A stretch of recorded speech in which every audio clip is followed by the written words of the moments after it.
New York Times scraps female genital mutilation for being culturally loaded term.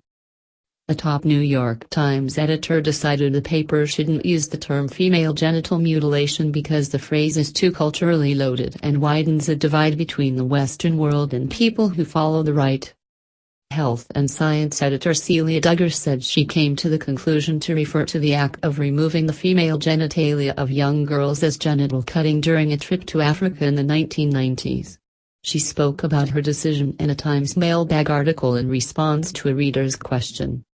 I never minced words in describing exactly what form of cutting was involved, and there are many gradations of severity, and the terrible damage it did, and stayed away from the euphemistic circumcision, but choose to use the less culturally loaded term, genital cutting, Duggar wrote. There's a gulf between the Western, and some African, advocates who campaign against the practice and the people who follow the right, and I felt the language used widened that chasm. The term female genital mutilation has actually been used by the Times in 6 articles in 2017, according to a website search. However, the instances are extremely restricted.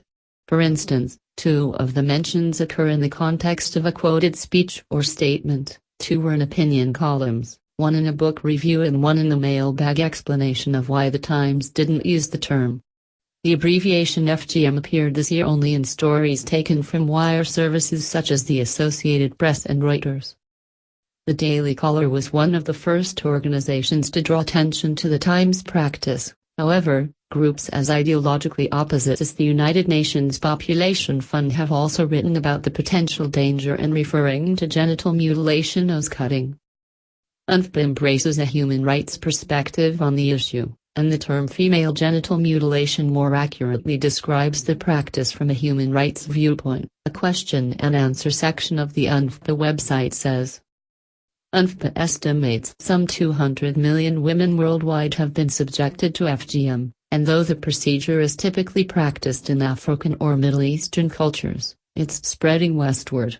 Nearly 6,000 reported cases occurred in Britain from April 2015 to March 2016, according to the Health and Social Care Information Center, and, in the U.S., an Islamic doctor in Michigan was charged earlier this month with performing the procedure on a pair of 7-year-old girls.